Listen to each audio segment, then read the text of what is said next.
말씀은 골로새서 3장 1절부터 23절 이후까지 보는데요. 이게 다 보려고 하니까 너무 어렵잖아요. 그래서 골로새서 3장 23절부터 25절까지만 보겠습니다. 무슨 일을 하든지 마음을 다하여 주께 하듯 하고 사람에게 하듯 하지 말라. 이는 유업의상을 주께 받을 줄 알미니 너희는 주 그리스도를 섬기느니라. 불의를 행하는 자는 불의의 보응을 받으리니 주는 외모로 사람을 취하심이 없느니라. 아멘. 자, 잘 봤죠? 네. 오늘 골로새서 3장을 통하여서 같이 나눌 말씀은 기독교 윤리를 살펴보려고 그래요. 기독교 윤리는 허상이다. 제목이 그래요. 기독교 윤리는 허상이다. 조금 더 강하게 이야기하면 기독교 윤리를 주장한다면 지옥이다 이렇게 말해야 되는데 그럼 기독교 윤리책을 쓴 사람들 내가 지옥 가라고 하는 것이 되니까 참 어려워서 지금 기독교 윤리 그 허상에 대하여 라고 제목을 한번 붙여봤습니다. 자, 앞에 지금 골로새서에 대한 내용을 가만히 보면 3장에 나오는 내용이 굉장히 좋은 말이 많이 나와요. 그리스도와 함께하는 새로운 세상, 새로운 행동, 새 생활에 대한 내용을 이야기를 하는데, 그러므로 너희가 그리스도와 함께 다시 살리심을 받았으면 위의 것을 찾고 위의 것을 생각하고 땅의 것을 생각지 말라 라고 이야기를 하면서 땅에 있는 지체를 죽이라. 음란, 부정, 사욕, 악한 정욕, 탐심이 우상숭배다. 이것들을 인하여 하나님의 진노가 임하느니라. 자, 봐봐요. 그리스도와 함께 다시 살리심을 받았으면 이라고 그래요. 그럼 여기에 있는 사람들 중에서 그리스도와 함께 다시 살리심을 받지 못했다는 사람은 없죠. 그리스도 안에서 우리는 다 살리심을 받은 자다. 거듭나고 중생한 자다. 이렇게 다 생각을 하잖아요. 그럴 때에 오늘 골로새서 기자는 이렇게 하라라고 이야기를 하면서 아하, 큰일 났어요. 큰일 나는 것이 아니라 좋은 것인 건가? 봐봐요. 10절 3장 5절에서 이런 것들을 갖는 자는 우상숭배하는 자라고 말하죠. 우상숭배는 당연히 죽음이죠. 그런데 10절 새 사람을 입었으니 이는 자기를 창조하신 자의 형상을 쫓아 지식에까지 새롭게 하심을 받는 자니라 말하죠. 그러면서 18절로부터 나오는 내용은 아내들아 남편에게 복종하라. 이는 주 안에서 마땅하고 남편들아 아내를 사랑하며 괴롭게 하지 말라. 자녀들아 순종하고 아비들아 자녀를 경록해 말하라. 종들아 육신의 상전들에게 순종하되 사람을 기쁘게 하는 자와 같이 눈가림만 하지 말고 오직 주를 두려워하여 성실한 마음으로 하라. 그러면서 결정타가 뭐냐면 무슨 일을 하든지 마음을 다하여 주께 하듯 하고 사람에게 하듯 하지 말라. 주께 하듯 하라는 거예요. 대전제는. 여러분들은 예수님 믿는다고 하고 난 뒤에 이 골로새서가 말하고 있는 내용대로 살고 계시죠? 지금? 아니 살고 있습니까? 아니 냉정하게 한번. 못 살고 있어요? 그러면 이 말씀을 어떻게 해석을 했을까요?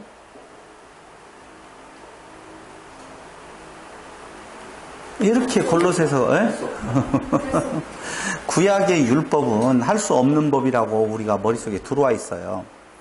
신약의 법은 내가 최선을 다해서 지켜야 된다고, 노력해야 된다고 이야기를 해요.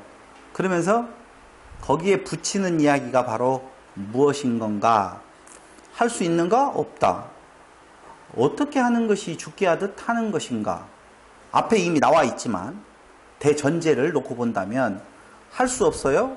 그런데 어떻게 하는 것이 그럼 죽게 하듯 하는 건가? 최선을 다해서 하라고 바꾸어서 말하면 안 된다는 것을 지금 말하려고 그러죠. 정확하게 우상숭배라고 이야기를 했는데, 그러면은 믿음으로 거듭난 자들은 우상숭배도 뭐 괜찮나요?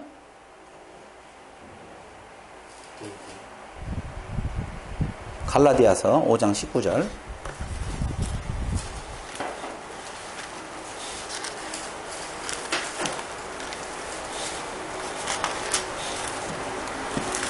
시작.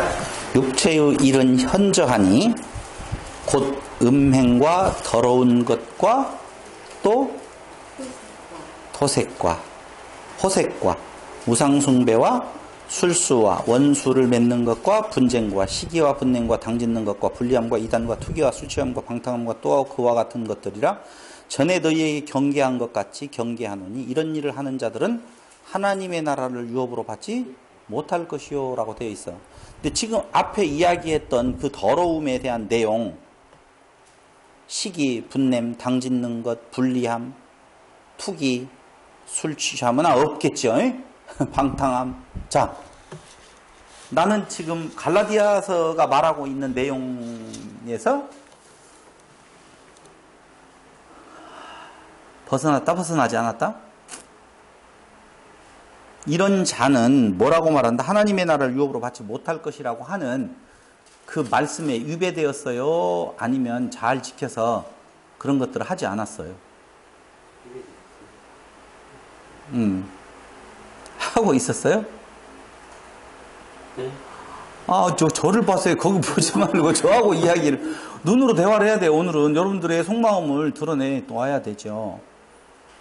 지금 우리가 갈라디아서, 골로새서, 에베소서 다 가서 보더라도 이런 내용들 많이 나와요. 지금 예수 믿는다라고 하는 자들의 생활이라고 해서 이렇게 살면 하나님의 나라를 유업으로 받지 못할 거다라고 하는 이야기를 하고 있는데, 예수 믿고 난 뒤에 오전 시간에 말씀드린 것처럼 오히려 면죄부를 받고 하는 행동과 같이 자기가 하는 것은 로맨스라고 하는 쪽에서 변호와 변명을 가지고 오히려 떳떳하게 생활을 해버리더라. 유대인들은 그걸 지키지 못해서 자기들이 망했다라고 생각했기 때문에 철저히 그걸 교훈 삼아서 우리는 말씀대로 살자 하고 살아간 자들의 모습이었었거든요. 우리가 위선자들이라고 하고 나쁜 놈들이라고 하고 외식하고 끝난 번지르한 사람들이라고 말했던 그들에 비해서 우리는 아니요. 그러니까 차라리 우리는 그건 못해요라고 고개를 끄덕거렸으면 못하니까 어떻게 된다는 말이냐라고 갈 텐데, 그들을 그렇게 나쁘다라고 하고 우리는 그것보다 더 잘한 것 같은 생각을 가지고 있다는 것이죠. 이게 예수 믿고 정말 바르게 살려고 노력해 본 적 없어요? 있잖아요. 있는데 그게 잘 안 돼요. 잘 안 돼요? 안 돼요. 전혀 안 돼요가 맞을 거예요. 전혀 안 돼요. 그런데 그 뒤에 나오는 말씀이 있어요. 22절. 오직 성령의 열매는 사랑과 희락과 화평과 오래 참음과 자비와 양선과 충성과 온유와 절제니 이 같은 것을 금지할 법이 없느니라. 그리스도 예수의 사람들은 육체와 함께 그 정과 욕심을 십자가에 못 박았느니라. 만일 우리가 성령으로 살면 또한 성령으로 행할지니 헛된 영광을 구하여 서로 격동하고 서로 투기하지 말지니라. 자, 지금 읽으면서 골로새서하고 갈라디아서를 읽으면서 다 같이 어떤 상태에 우리가 놓이게 되어지는 건가?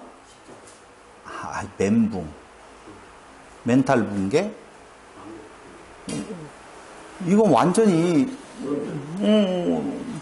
어떻게 할 수가 없어요.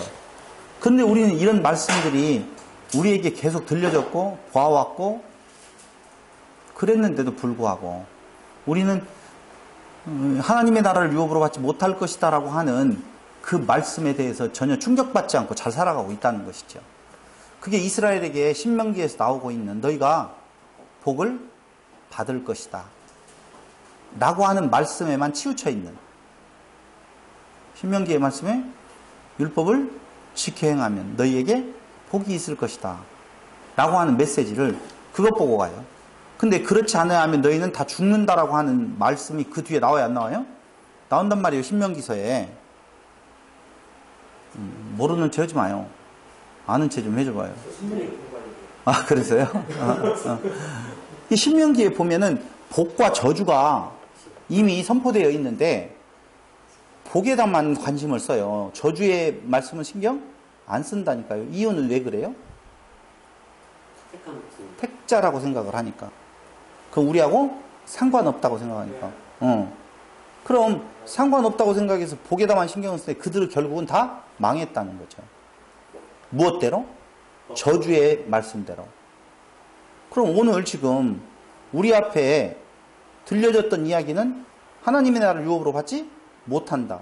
그 말은 신경 안 써요. 그리고 어디다만 써요? 성령의 열매는 사랑과 희락과 자비, 양성, 온유와 충성과? 응?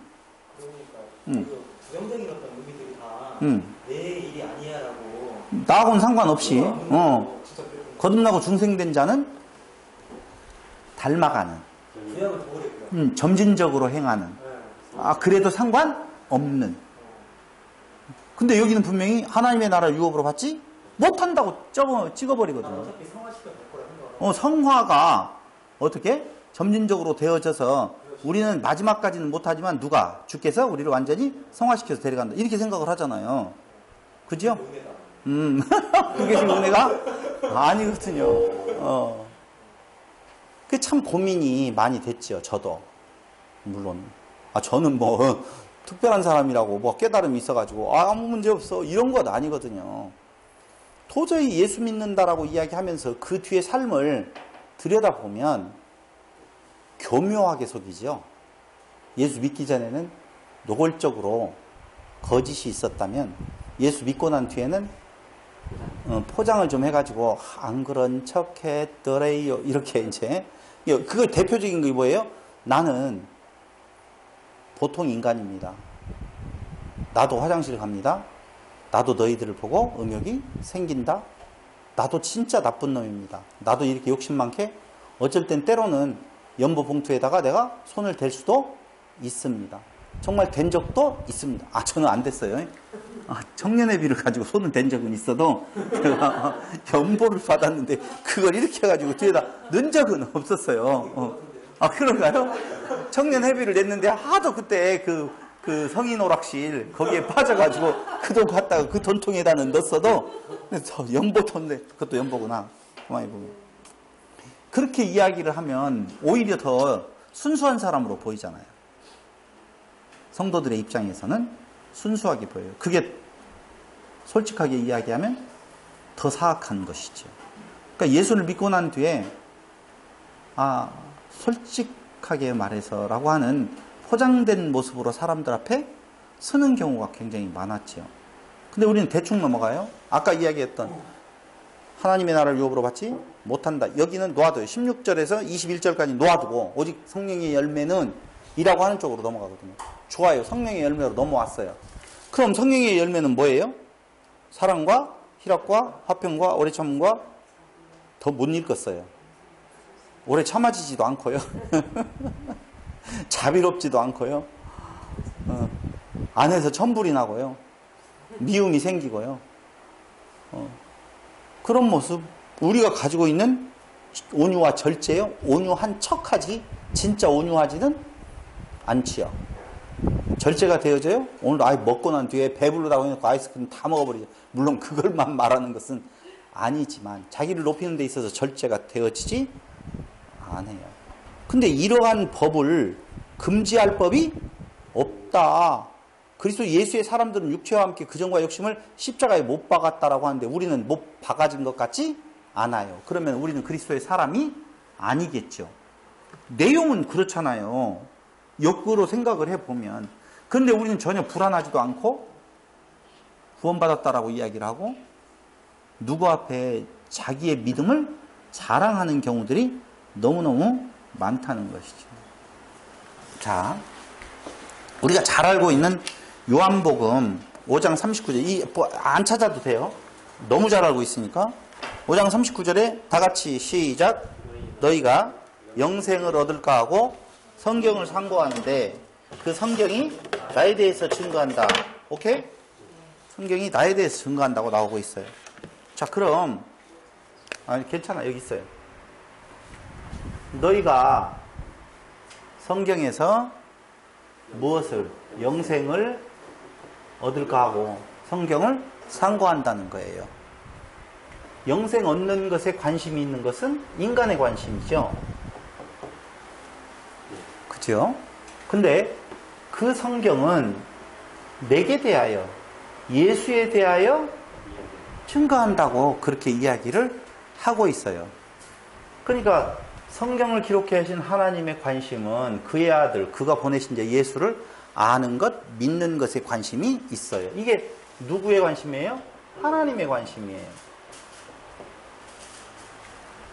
하나님의 관심. 그런데 사람은요, 영생을 내가 얻겠다라고, 얻어야 된다라고 생각하는 순간 자기가 중요한 존재에 있다는 거거든요. 자기가 없는 존재가 영생에 대해서 관심을 가질 리가 당연히 없잖아요. 그러니까 이스라엘 백성들, 유대인들의 관심은 어디에 있느냐? 영생에 있어요. 그 영생에 있다라고 하는 말은 자기들이 선민이다, 택한 자다 라고 하는 것을 전제하고 하는 이야기라 그 말입니다. 그래서 39절, 5장 39절에 보면 너희가 성경에서 영생을 얻는 줄 생각하고 성경을 상고하는데 이 성경이 곧 내게 대하여 증거하는 것이로다. 봐봐요. 영생을 얻기 원했는데 그 성경이 예수에 대해서 말한다면 누구에게로 가야 돼요? 예수에게로 가야 돼요. 그게 영생이니까. 그쵸? 근데 성경 요한복음에서는 내게 오기를 너희가 원하지 아니한다 라고 하는 거예요. 뭐지? 영생을 얻을까 하고 성경을 봤는데 그 영생의 길은 예수다라고 이야기하면 당연히 예수께로 가야 되는데 예수를 죽인다는 거예요. 뭔 이런 아이러니가 있어요? 그러면서 나는 사람에게 영광을 취하지 아니하노라. 다시 말하면 너희들이 어떤 행동을 통하여서 내가 영광스럽게 되어지는 거 없다. 하나님의 관심은 사람에게 있지 않아요. 하나님의 관심은 어디에 있어요? 네? 예수에게만 관심이 있어요. 오, 좋았어요. 예수께만 하나님의 관심은 있어요. 왜냐하면 그 아들과 언약 맺은 것이 있거든요. 그러니까 너희들이 지금 오지 않아서 내 영광에 손상이 오는 것 아니다는 것이죠. 그러니까 너희들은 너희가 있어서 영생을 얻을까 하는데 그 성경이 내게 대해서 말을 하고 있어. 그럼 당연히 너희들이 와야 되는데 너희들이 안 왔어. 이 말을 잘못 들으면 오라고 손짓하는 것 같잖아요. 나한테 와, 그 말이잖아요. 이렇게 보면. 근데 난 너희들하고 관계 없어. 관심 없어. 난 너희들에게 영광을 취하려고 하는 거 아니야. 나는 내 일을 할 뿐이야. 그러니까 지금 계속 복음서에서 요한복음에서 말하고 있는 내용은 무슨 내용을 말하고 있느냐? 너희 없다는 거예요. 너희 없다는 건데 그들은 봐봐요. 다만 하나님을 사랑하는 것이 너희 속에 없음을 알았노라. 하나님을 사랑하는 것이 너희 속에 없음을 너희 아무것도 아니다는 거예요. 만약에 그들이 찾아왔으면 어떻게 되어져요? 와버렸으면 그들의 의가 되는 거예요. 그 말을 하려고 하는 거예요. 만약에 영생을 얻을까 생각하고 그 책을 그렇게 열심히 봤는데, 구약성경을 봤는데, 그 책에서, 야, 예수가 생명의 길이구나 하고 그들이 찾아왔으면, 그들의 의가 되어져요. 찾아와준 내 공로, 좋지? 나야. 라고 덤빈다니까요. 그래서 나는 너희에게서 영광을 취하지 않는다. 너희들이 내게 안 찾아오니까 내가 서글프고 서운하고 이런 나쁜 놈들이라, 그런 말이 아니라는 거예요. 그런데 내가 너희를 보니 너희 속에 하나님을 사랑하는 것이 없음을 알았다라고 하는 것이죠.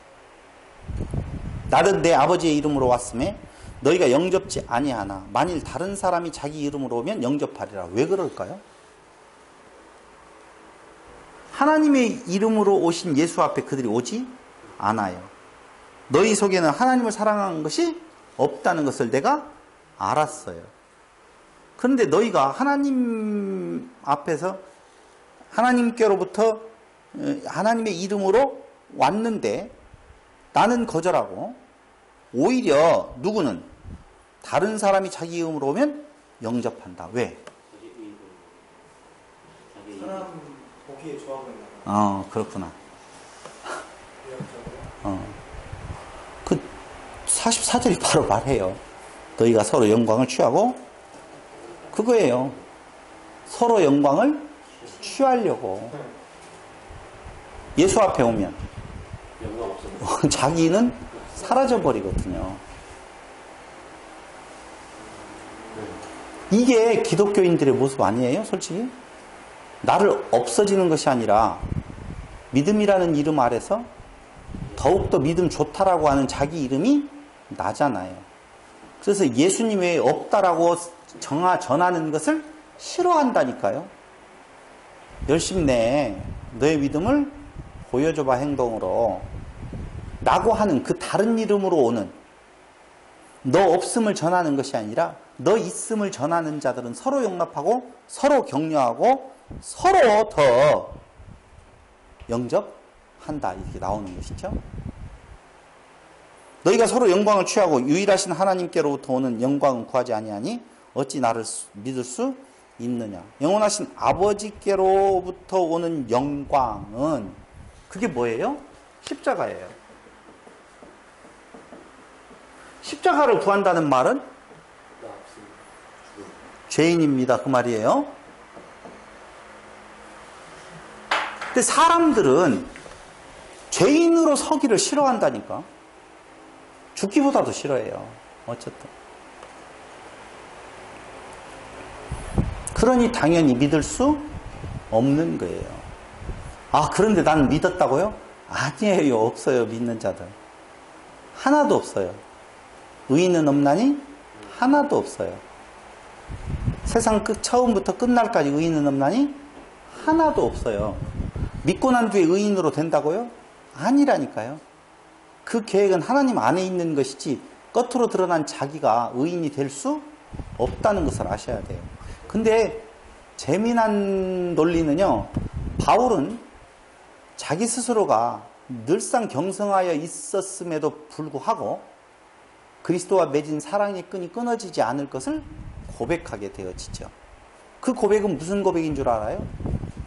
주님께서 잡아준 손 주님이 안 놓는다는 고백이지, 내가 주님 손에 잡혔다라고 하는 고백은 아니에요. 내가 주님을 잡는 손은 언제든지 놓칠 수밖에 없고 100% 놓아버린다니까요. 낭떠러지에서 얼마나 지가 버텨요?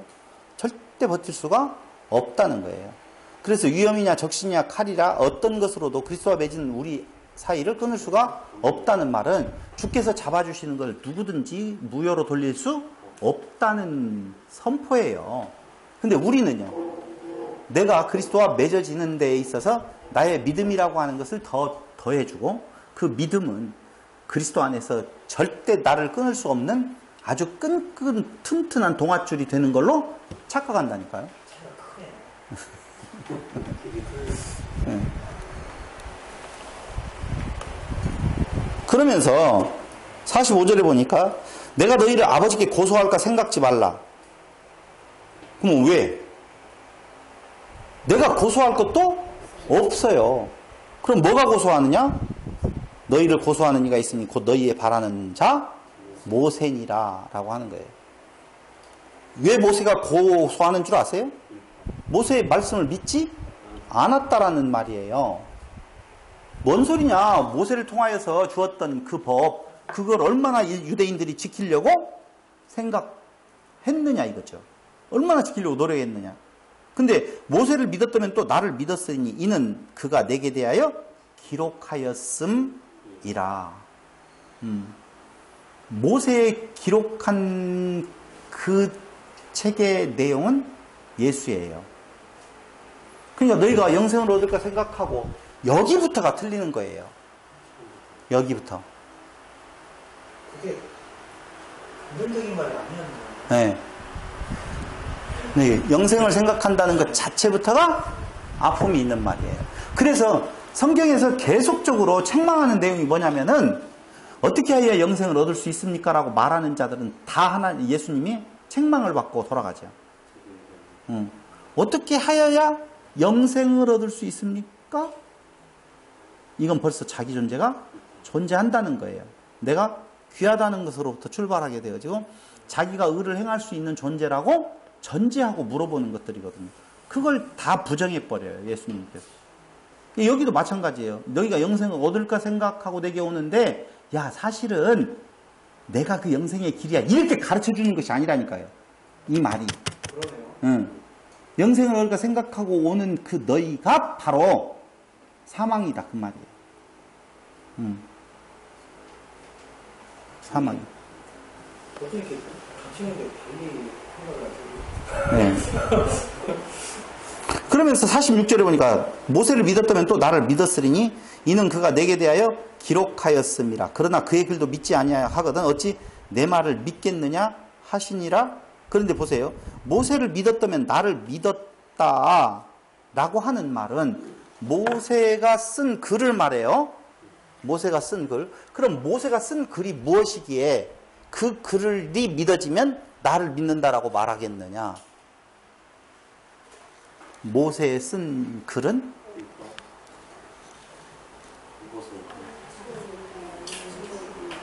너 없다.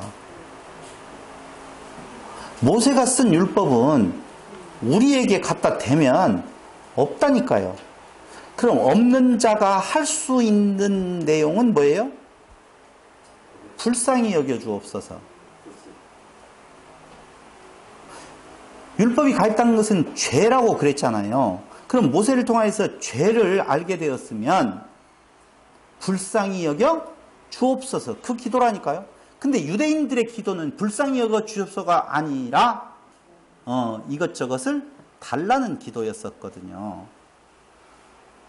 그러니까 너희가 모세를 믿었다면, 진정으로 그 의미를 알았다면 당연히 너희들은 내게로 왔을 것이다. 나를 믿었을 것이다.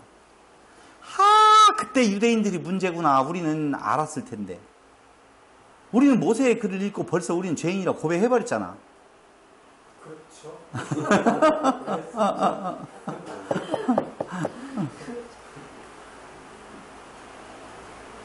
그럴 수가 없다는 거예요. 누가 있어서 율법을 보고 나 죄인입니다 라고 고백하는 자 없어요. 진짜 없어요. 사람은 그 법이 오면 죄인된 인간은 그 법을 지키려고 덤빈다니까요. 어떻게 하여야 이걸 잘 지킬 수가 있지? 라고 생각을 한다니까요. 영생은요, 우리의 목적, 삶의 목적이 아니에요. 그럼 영생은 뭐예요? 보너스예요, 보너스. 근데 보너스는 누가 주는 거예요? 주인이 주는 거예요. 봐봐요. 포도원 비유를 이야기했잖아요. 아침부터 시작해서 일꾼이 없으니까, 안 오니까 그냥 길거리에 가서 데려다가 다 무익한 자들이에요.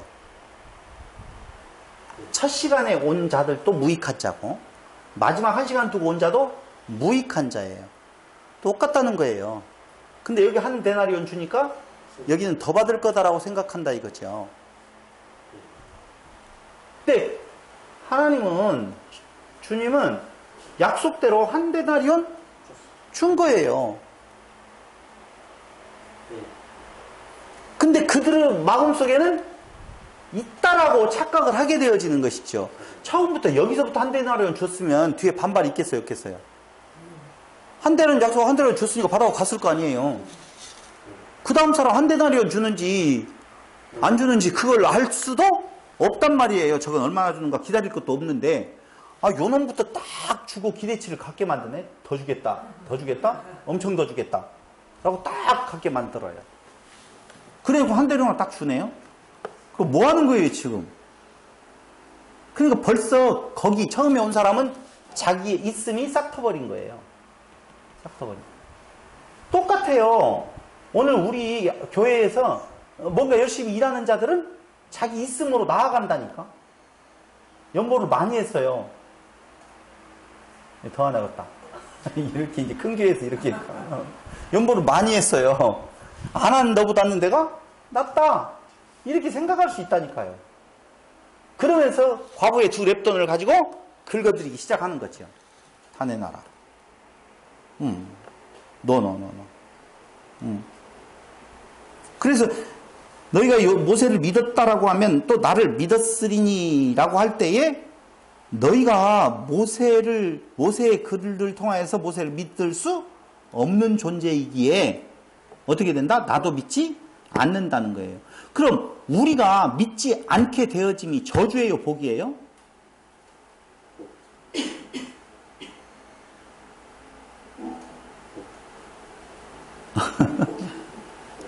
믿지 아니함이 저주냐 복이냐? 그래요. 복이라니까. 믿어지면 내 의가 되어진다니까요. 근데 믿음이 우리에게 있어요. 생겼다니까. 내 것이 아닌 성령으로 열매 맺은 믿음이 있어요. 그건 자기 것이 아니란 말이에요. 그래서 그걸 은혜라고 말하죠. 은혜라고. 그럼 이전보다 예수를 믿고 난 뒤에 이전보다 우리는 나아지는 모습을 갖는 것이 아니라 더욱더 사악해지는, 악해지는 모습이 우리에게서 나오더라 라고 하는 것이죠.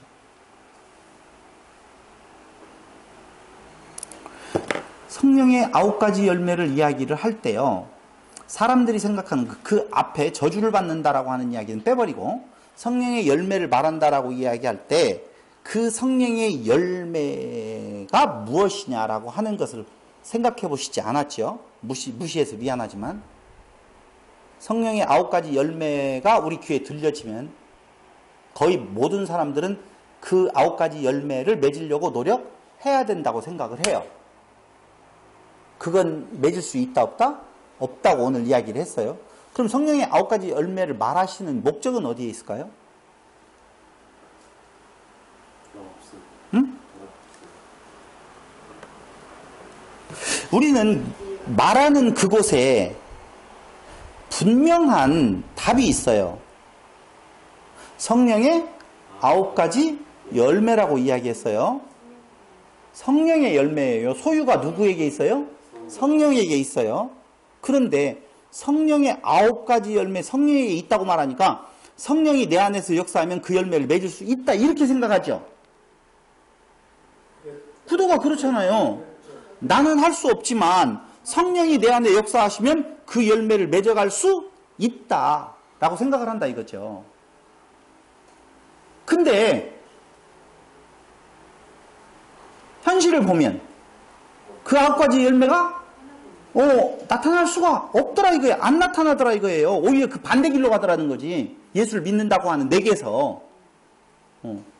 그럴 때 혼돈과 혼란이 일어나야 되는데 혼돈과 혼란이 안 일어나고 어쨌든 노력해보자라고 하는 쪽으로 자기하고 타협을 시도해버린다는 거예요.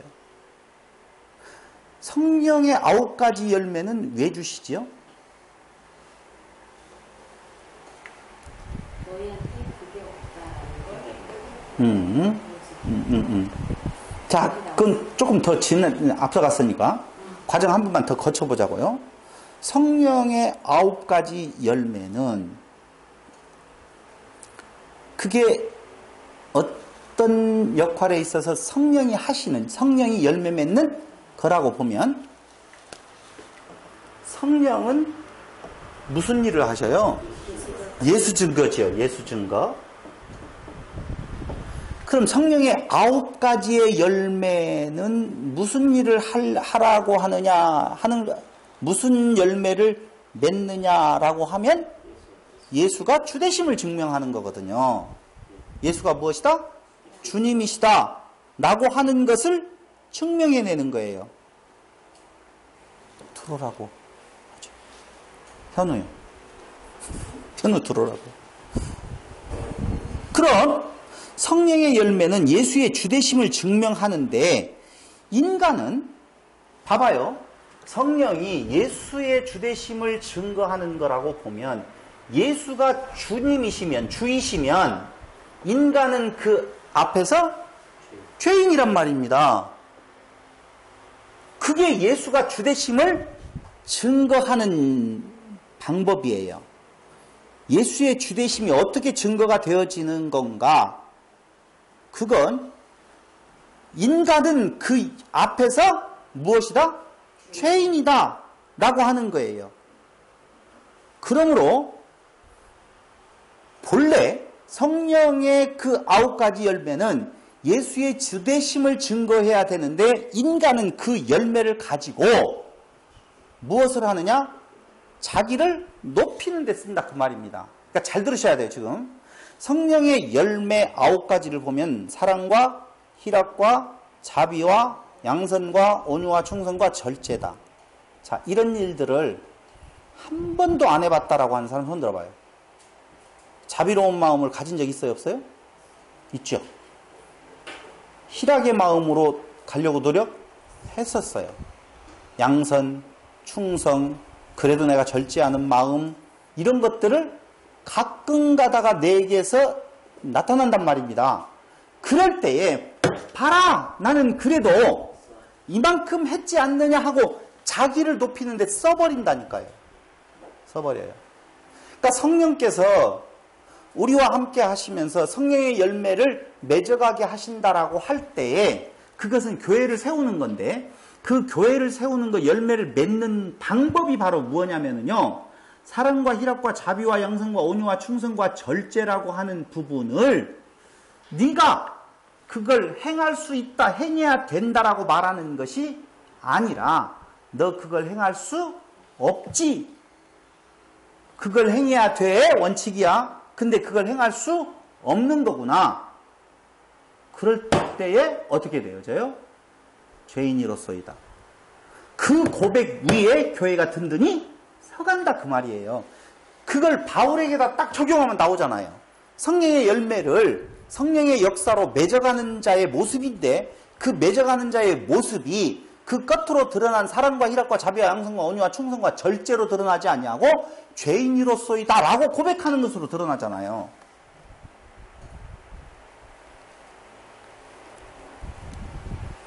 따라오셨죠?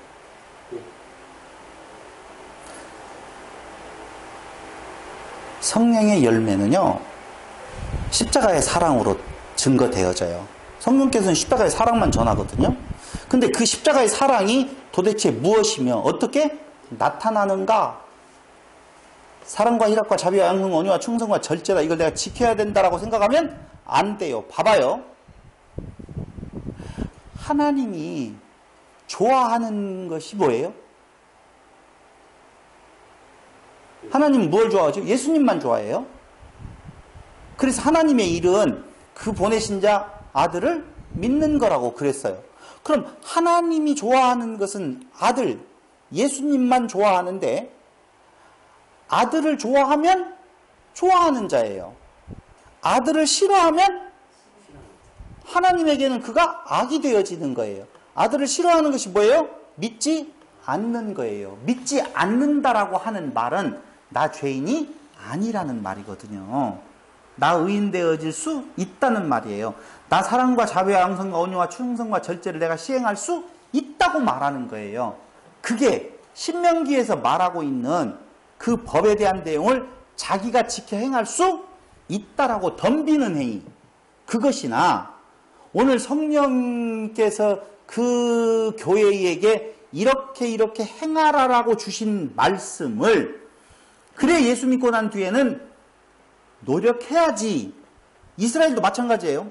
우리는 특별한 선택한 백성들이니까 특별한 백성으로서 행동을 해야지.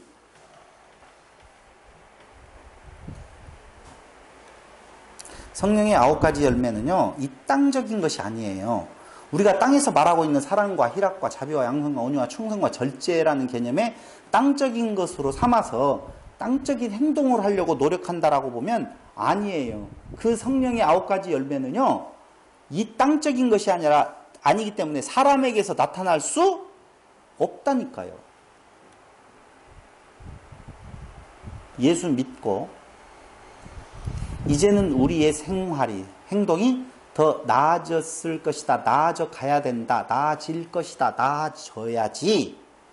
라고 생각하는 것은 착각이요. 더욱 악하게 되어지는 것이다. 라고 하는 거예요. 주께서요. 사랑하게 하여서 자기를 세우는 어떤 자로 사랑하게 해요. 어떤 행동을 하게 만들어요. 그래서 그 사랑하게 되어지는 그 행위를 자기가 그걸 취해버린다. 그 말. 아, 내가 그래도 이제 좀 바뀌었구나. 뭔가 좀 할 수 있네? 거기서 끝나면 그건 저주라니까요. 근데, 이렇게 또 나를 세우고 있네? 이렇게 악한 자네? 라고 생각이 들어가는 것은 예수님의 주되심을 고백하는 거라 그 말입니다. 성도는요, 성도를 누구라고 말하느냐? 거룩한 자라고 말하죠. 그죠? 그럼 거룩한 자면 거룩한 행동이 나와야 될 거 아니냐 이거죠. 그 거룩한 행동은 뭐예요?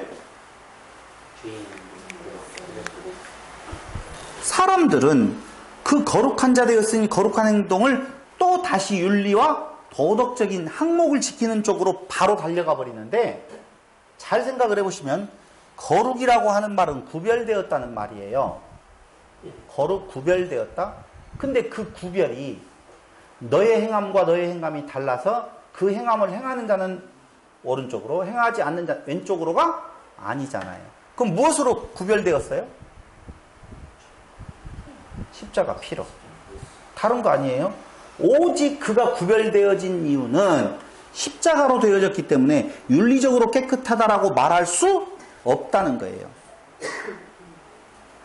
성도가 거룩하기 때문에 성도의 행위가 거룩하다라고 하는 것은 거짓이란 말입니다. 진리가 아니고 참이 아니에요. 어떻게 살아야 되지? 라고 하는 것은 벌써 들어가는 입구가 틀린 거예요. 우리는 살아있는 인생이 아니라 살려주는 인생이 되어졌어요. 그러니까 이제는 나 사는 거 아니에요. 내 안에 주님만이 존재해요. 그러므로 십자가만 나에게 있어서는 유의미하다. 자기 없다. 말씀대로 살자. 말씀대로 살아라. 이런 말은 틀렸다는 거예요. 그 말은 자기가 이미 주인이라고 하는 것을 말해주는 거라니까요. 여러분 잘 아시다시피 방언이라든가 신사도 운동, 신사도라고 하는 말은 이런 거예요. 옛날에 사도들이 행했던 것처럼 우리도 그렇게 행할 수 있다는 것이 신사도 운동이에요. 그 신사도 운동의 분파로서 나타나는 것이 금리빨, 은리빨이에요.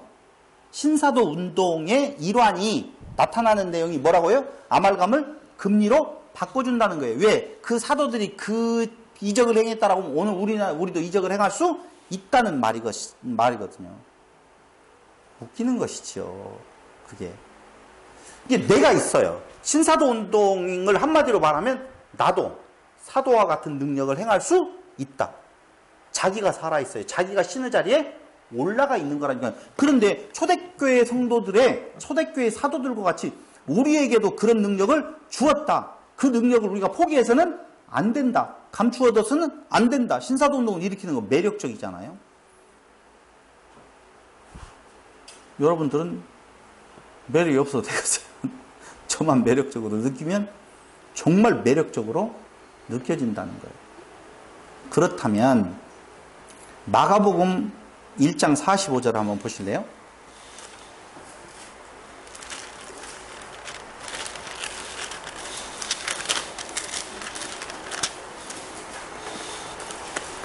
그러나 그 사람이 나가서 이 일을 많이 전파하여 널리 퍼지게 하니 그러므로 예수께서 다시는 드러나게 동네에 들어가지 못하시고 오직 바깥 한적한 곳에 계셨으나 사방에서 그에게 나아오더라. 요한복음 5장 14절. 나병 환자를 깨끗게 하시고 난 뒤의 모습을 보여줬어요. 요한복음 5장 14절.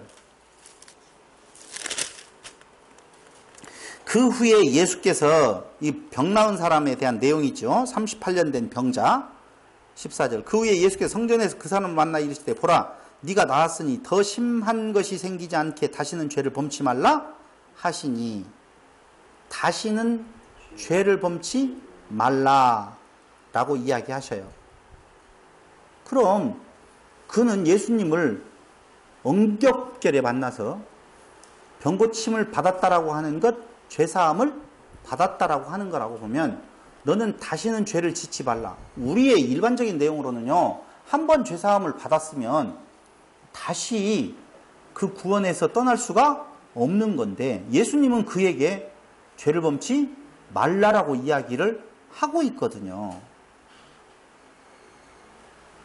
그럼 죄를 범치 않을까요? 그러니까 예수께서 이 땅에 오셔서 그 때때마다 그 많은 병자들을 만나서 낫게 하고 너의 죄사함을 받았느니라 라고 이야기를 한단 말이죠. 그럼 예수님을 만나기 전까지의 38년 된 병자의 모습과 예수님을 만나고 난 뒤에 그가 눈을 뜨고 난 뒤에 그의 삶은 어떻게 바뀌어졌을까요? 나타나지는 않아요. 룰루랄라 참 좋은 삶이었을까요? 괴로운 인생길이었을까요? 왜요? 대답을 해주셔야 돼요. 왜 괴로운 인생길이라고 생각하는지.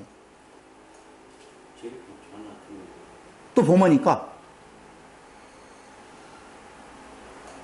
그럼 예수님이 자신은 죄를 범치 말라라고 하는 이야기 할 수 없는 것을 지금 예수님께서 명하셨다라고 보면 그는 예수님이 그 자리에서 구원해 주셨는데 다시 구원받을 수 없는 자리로 갈 수도 있다? 자, 한번 보세요. 우리는 너무 그냥 쉽게 생각하는 경우가 굉장히 많아요. 38년 된 병자를 가만히 보세요. 소경되어서 38년 된 그 자리에 있었다라고 한번 보십시다. 그죠? 자, 어떻게 살았어요? 그 이전에는? 구걸하며 살았죠. 뭘 그렇게 형이상학적으로 이야기하지 마세요. 눈 못 뜨고 있으면 그 베데스다 연못에서 맨날 기다리고 있으면 무슨 일로 해서 먹고 살았을 거예요. 한 푼 주셔지. 한 푼 주셔예요. 그런데 이스라엘 백성들 똑같아요. 이스라엘 백성들 노예로 살았어요. 빌어먹는 자리죠. 근데 해방받았어요. 광야로 나왔어요. 그 소경은 눈을 뜨고 난 뒤에 그의 삶이 완전히 달라졌어요. 진짜 달라졌죠? 눈 뜨고 있는 사람한테 동냥하겠어요? 안 하겠어요? 안 하죠. 자기는 열심히 돈 벌어야 돼요. 근데 이제까지 아무 일도 안 했던 사람이 돈 벌기 쉽겠어요? 어려워요? 목사님, 전이 더 나았을 수도 있겠다는 생각이 생각해요. 그런다니까요. 당연히. 눈 뜨고 해보니까 만만치 않거든요. 돈 번다라고 하는 것이. 그리고 해본 일이 없어요. 어떻게 먹고 살아요? 눈 번연히 뜨고 예수님이 그 낫게 하셨을 때 깔끔하게 낫게 하셨을 거 아니에요. 다시 또 살아난들. 그렇다니까. 지금 그 말을 한다니까요. 우리가 다시 한 번만. 왜?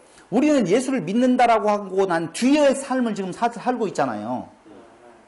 예수를 믿는다라고 한 뒤의 삶을 살고 있는데 그 삶에 대한 내용들이 우리가 보통적으로 생각할 때 그 이전보다 그 악한 상태보다도 훨씬 더 나은 삶을 살 것이다, 살아가야 된다라고 생각하고 있다는 거예요. 지금. 그 생각은 정말 다를 것 같아요. 한다니까요. 교회도 그렇게 말을 해요. 담배 피고 술 먹고 와도 돼. 담배 피고 술 먹고 이제 끊었어. 집사 됐으니까 더 낫게 살아야 될 거 아니야. 그렇게 살아서야 되겠어. 집사가 돼가지고 다 이야기하고 그걸 나쁘게 받아들이는 사람 없다는 거예요. 그렇다면 소경으로 살았었을 때에는 거지와 같이 살았으면 이제는 소경에서 눈 뜨고 세상을 살아간다라고 하면 그리스도의 주의 은혜를 받은 자로서 사람답게 살아야 될 거 아니야. 근데 사람답게 사는 것이 맨날 어디 가서 봉사하고 산다고요? 돈이 어디가 있어요? 못해요. 빌어먹어야 될 거요? 옛날에는 그냥 누가 눈치였는지도 모르고 빌어먹었지만 지금은 어디가 멀쩡한 육신으로 뭐 달라고 하면은 깡통으로 한 대 맞기도 할 거고 쭈그림을 당하기도 할 것이고 더 아픈 시련이 그에게 왔을 거예요.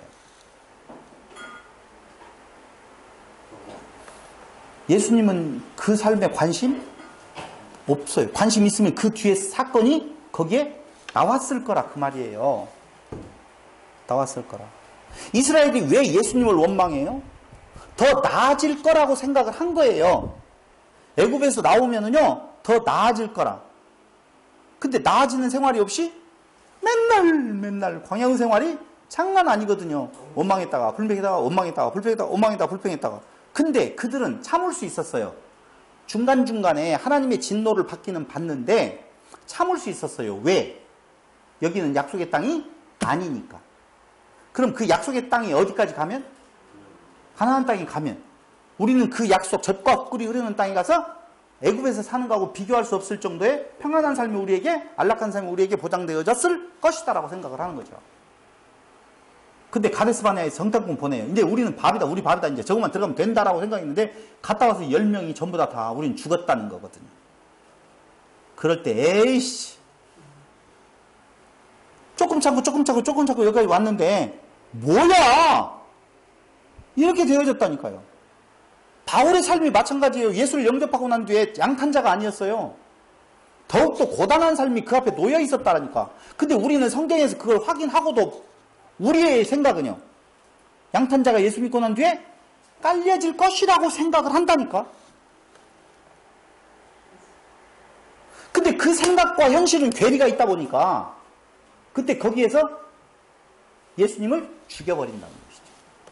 아, 이런 신 가지고는 안 되겠다 하고 옮겨 타는 거예요. 옮겨 타는. 다시는 죄를 범치 말라. 그 말은 그가 다시는 죄를 범하지 않아야 된다라고 하는 말이 아니라 그 소경에 눈뜬 상태에서 살아갈 때에 그는 먹고 살기가 이렇게 어려운 줄 알고 더 속이기도 할 거예요. 어떻게 해요? 눈을 떴는데도 불구하고 가만히 있는 척 하면서 동량 주세요. 이렇게 했을 거예요. 아니, 그렇다니까요. 그렇게 했을 거예요. 그때 그 죄를 범치 말라라고 하는 말씀이 떠오르면 이런 존재구나 라고 이런 존재 위에 입혀진 사랑에 감격해서 그는 그렇죠. 그렇게 생각을 했다면 그게겠네요. 그렇게 생각 택자라고 보면 구원받은 자라고 보면 그렇게 생각하게 하시겠죠. 내가 그렇게 생각 안 된다니까. 나는 그 일을 그 생각이 들어가면 그 일을 안 하지요. 못 하지요. 근데 아니에요. 다 잊어먹어요. 왜? 육체가 강하거든요. 강하거든. 그래서 내가 너희는 사랑과 자비와 양성과 온유와 충성과 절제다라고 하는 말을 듣고 그것을 내려고 하는 그 현장에서 그렇구나 내 모습이 이렇게 나를 드러내려고 하는 모습이구나 라고 하는 것을 깨달아 알게 하면 내가 어느 자리에서요? 죄의 자리에 서고 그 죄의 자리에 서는 것이 은혜가 넘친다 그렇게 말을 하는 거거든요. 그게 은혜가 넘치는 거예요. 그러므로 성령의 9가지 열매라든가 이런 모든 것들에 대한 내용이 그 열매를 우리 보고 맺으라 라고 하는 메시지가 아니에요.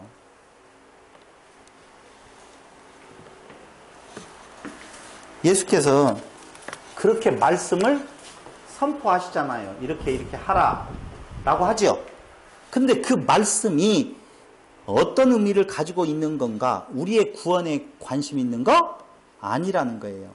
성경은 사람에 대해서 관심 없다고 말했잖아요. 그럼 예수님께서는 사람에게 말을 할 때 사람에게 관심이 있네? 아니에요. 그게 아니에요. 바라보는 시각을 달리해야 되는데 사람에게 관심이 있어서 네가 어떻게 사는지 안 사는지 이렇게 살아야 되는데 넌 살까 안 살까 여기에 관심이 있는 것이 아니라 그 말씀 선포를 통하여서 예수가 주되심을 선포하는 거예요.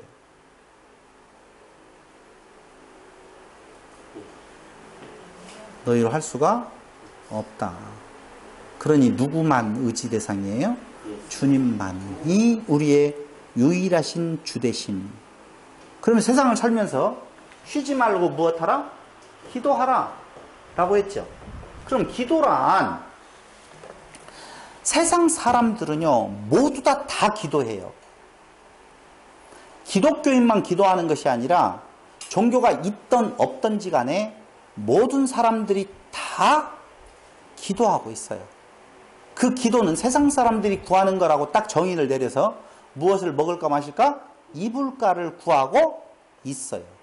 그런데 예수님께서도 우리에게 기도하라, 쉬지 말고 기도하라 라고 명령을 하셨고 그 명령에서 조금 더 나아가면 그의 나라와 그의 의를 기도하라, 구하라 그러거든요. 그러면 다시요. 세상 사람들이 구하는 기도, 뭘 먹을까 마실까 입을까? 예수님께서 구하라라고 하는 내용은 그의 나라와 그의 의예요. 그럼 그의 나라와 그의 의를 구하라 하는 그 기도하라고 하는 것은 내가 들어주겠다? 아니에요.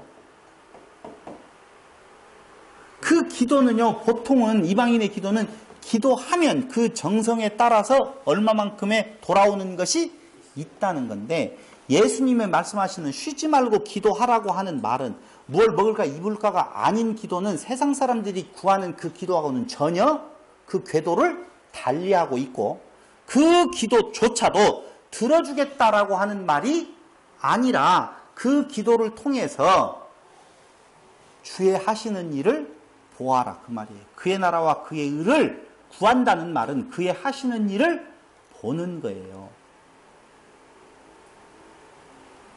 그런 거예요? 네. 진짜요?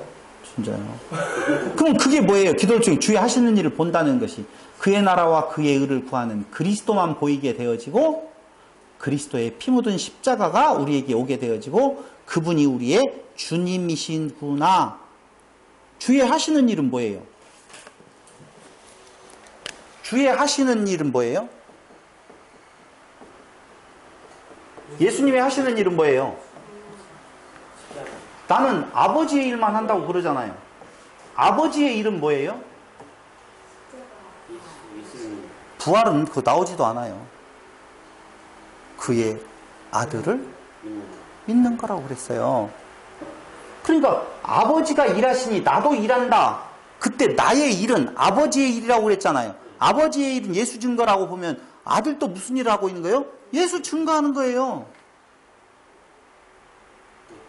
그것밖에 없다니까요.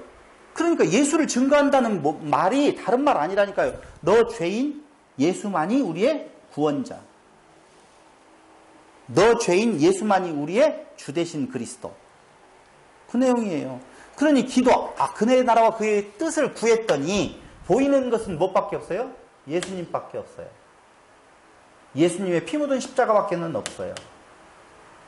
그때 그 앞에서 자기의 모습을 보고 통회하는 것이죠. 오호라 나는 곤고한 사람이로다. 그 하나님이 그 육체를 입고 이 땅에 오셔서 십자가를 지셨다는 것이죠. 그것은 너를 위한 것이 아니에요. 우리를 위한 것이 아니에요. 우리의 구원에 목적이 있지 않아요. 그럼 무엇을 하는 건가? 그분이 오신 것은 하나님께서 약속하신 것을 이루시는 거예요. 하나님께서 약속하신 것. 근데 그 하나님과의 약속이 이루어지는 현장의 열매로 떨어지는 것이 우리의 구원일 뿐이에요. 그게 은혜로 주어진다니까요. 인간은 거기에 들어갈 여지가 전혀 없다는 것을 분명히 아셔야 돼요. 근데 오늘날 기독교에서 기독교 윤리를 말할 때에는 전부 다 뭘 말하는 거예요? 내가 예수 믿고 난 뒤에 어떻게 행하여야 된다라고 생각을 한다니까요.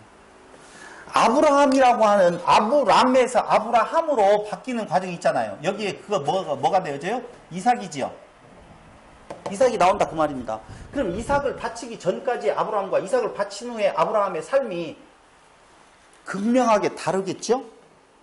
응?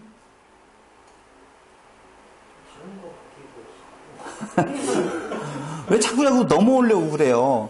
뭐가 다르기는 뭐가 달라요? 똑같아요. 다윗은 그 하나님을 정말 잘 섬기는 아주 충성스러운 종이라고 할 때에 그 문제가 자기가 왕인 것으로 드러내버린다니까. 솔로몬은 초기에 좋은 내용이었지만 나중에 가서 개판 5분전 됐잖아요. 그럼 예수 믿고 난 뒤에 더 개판 5분전이 되는 모습이 나타나더라 그 말이에요. 아 이제 됐다야. 아이고 개판 5분전으로 솔로몬도 그래도 다 그랬네. 나도 그래도 되겠네.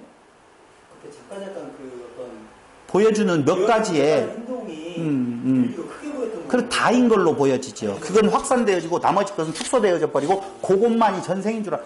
굉장히 평범하게 살아가요. 다윗, 솔로몬, 아브라함 그들은요. 그들이 하나님을 만났다고 해서 새로운 전혀 다른 세계에서 둥둥 떠다니는 것이 아니라 일상에 밥 먹고 똥 싸고 오줌 누고 다 할 것 다예요. 그래서 거기 뭐라고 나와 있어요? 마지막 때 시집가고 장가가고 할 일을 다 한다고 나와 있어요. 여러분. 아니 생각을 해봐요. 어떤 사람이 초대를 했어요. 근데 결혼식이 있어요. 가야 돼요? 안 가야 돼요? 아니 생각을 해봐요. 아니 지금 자기 자식 결혼시켜야 돼요. 열심히 자기의 생업에 종사하기 위해 소도 사야 돼요. 바꿔야 되고. 근데 누군가가 초청을 해요. 오라고. 가는 놈이 이상한 놈이지.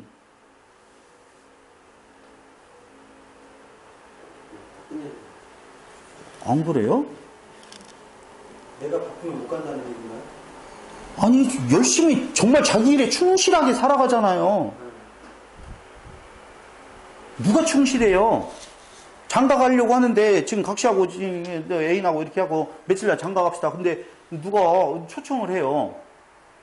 응? 초청을 한단 말이에요. 근데 아이고 누가 초청을 하니까 결혼 미루고 다음에 결혼하고 이거 가야 되겠습니다. 이거 문제가 있지. 오래간만에 어떻게 장가를 가려고 했는데 거기에서 깨지면 되겠느냐. 말도 안 되죠. 아니 내일 모레 농사를 열심히 지어야 될 거 아니에요. 세상을 살아갈 때. 그래서 소도 바꿔야 돼요. 이제 튼튼한 소로. 그러면 소 사기로 약속되어 있으면은 아무리 잔치집에 잔치 먹으러 가려고 그 소를 안 사고 그건 나쁜 놈이지 오히려. 이상하다. 그게 아닌데 가야 되는데 안 가가지고 그 놈이 나쁜 놈이라고 했는데. 아니 생각을 해봐요. 노아의 시대에 시집가고 장가가고 그대로 사는 것이 뭐가 잘못이에요? 잘한 거잖아요. 오늘날 그렇게 하지 말자. 다미선교에 다 모여가지고 종말을 맞이하자라고 들어간 놈들을 다 우리 욕하잖아요. 아 그때 욕 안 했어요? 그 이단이라고 다 욕했단 말이에요. 그럼 그걸 그대로 옮겨놓고 보면 그때 당시에 노아의 시대에 사람들이 다 그대로 가요. 그게 뭐 잘못이에요? 주님 오실 때도 뭐라고 그랬어요? 노아의 때와 같다. 그들은 평상적인 일들을 하고 있다는 거예요. 그런 것이 구원에 영향을 미치지는 않아요. 노아와 같이 배를 짓는 자리에 가서 그랬기 때문에 그 가족은 살았고 그 나머지는 다 죽었다는 말이 아니에요. 은혜를 입은 자는 그걸 준비했어요. 은혜를 입지 아니하는 자는 아무리 이 땅에 살아갈 때 정말 착하게 자기 일을 열심히 내어도 죽어요. 우리가 생각했던 만큼 네. 이렇게 굉장한 타락을 하고 엄청나게 막 그런 내용이 아니라 그게 그냥 타락인 거예요. 주를 모르는 것이 심판 받았다. 예수를 믿지 아니하면 이미 심판에 임했다라고 말을 하잖아요. 그냥 사망의 상태, 심판의 상태예요. 그걸 보여줄 뿐이에요. 아니 홍수로 멸하나 조금 있다가 생명이 다해서 죽은 거나 달라요, 틀려요? 같다니까. 똑같아요. 그러니까 우리가 뭐 특별히 그게 이제 이단으로 변화되어지고 사망으로 나아가는 것인데, 내가 하나님 안에 새로운 피조물로 되었으니 주님을 주로 모셨으면 난 특별하게 살아가야 된다. 나는 이렇게 살면 안 된다. 저렇게 살아야 된다라고 말하는 것이 함정이에요. 우리가 삶에 굉장히 관심이 많죠. 있다는 거예요, 자기가. 그리스도가 내 안에 살면은 내 삶에 관심이 없지요. 그의 나라와 그의 의, 아까 이야기한 대로 뭐 하는 거예요? 우리가 기도한다라고 하는 그 기도의 삶을 살아간다라고 하는 것은 내가 어떻게 살 것이다, 살아가야 된다라고 하는 것을 말하는 것이 아니라, 예수님께서 누구다? 주되심에 대한 내용, 주의 하시는 일을 보는 거라 그 말이라니까. 기도하라 그 말은 주의 하시는 일을 보아라. 그럼 나는 뭐예요? 그래요. 아무것도 없음이라니까요.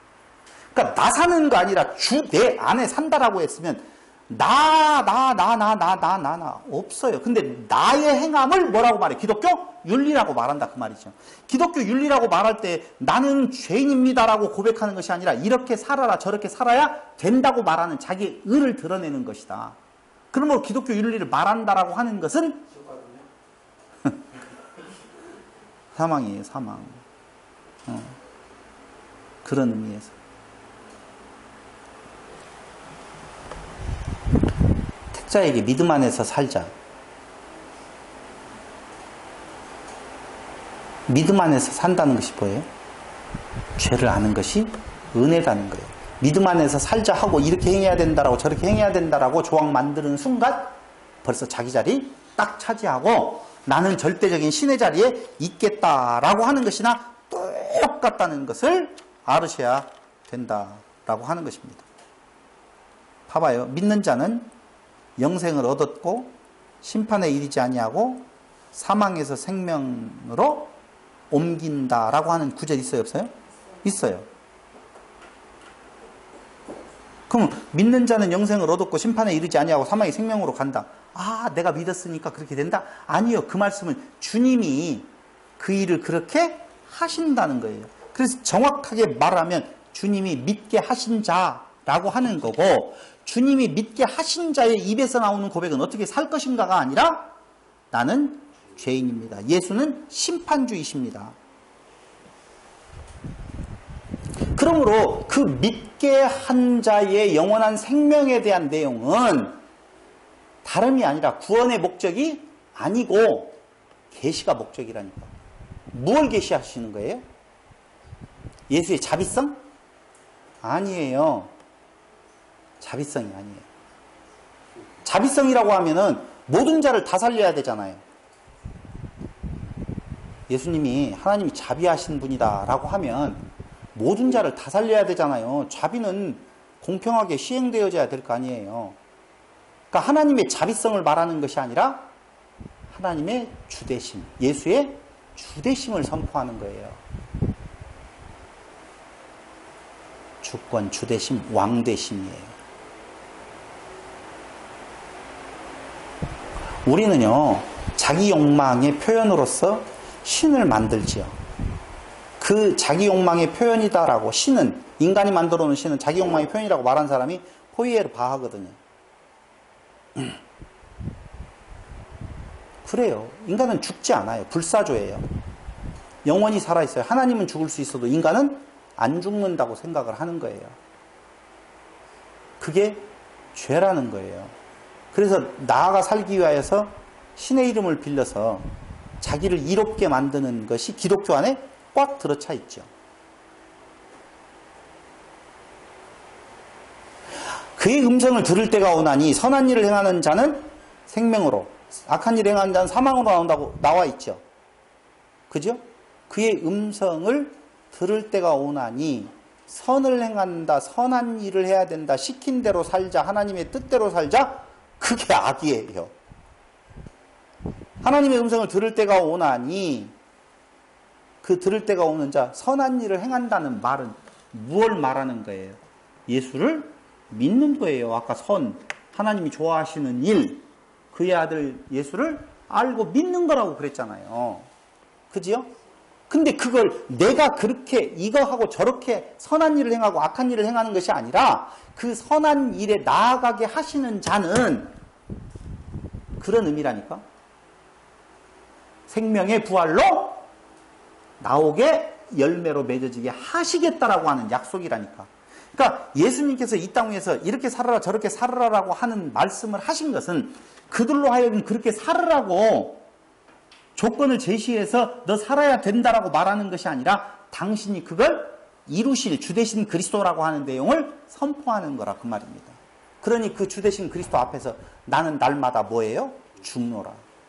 끝없이 그 주 되신 그분 앞에서 자기가 주가 되려고 끝까지 노력하고 애쓰는 모습 속에서 이런 존재군요. 라고 하는 것이 기독교의 본질, 믿음의 본질이라고 하는 기독교 윤리는 다른 거 없어요. 다 같이 시작. 죄인이로서이다. 죄인이라고 하는 고백하는 게 무슨 윤리예요? 그러므로 기독교 윤리는 있다 없다? 없다. 어떻게 살아야 돼요? 또 어떻게 살아야 돼요가 또 나와요. 사람이 만들어낸 영원. 기독교 윤리라는 말은 없어요. 성경에도. 기도드리겠습니다.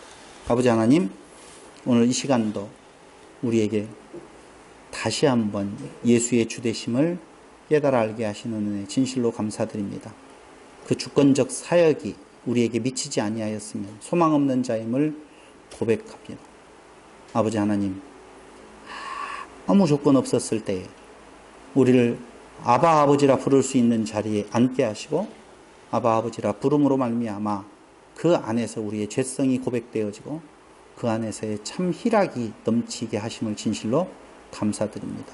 날마다 저 복종시켜 죽어지는 삶이 우리에게 나타날 수 있도록 역사하여 주시기를 예수님의 이름으로 기도드립니다. 아멘. 마쳤습니다. 찬송가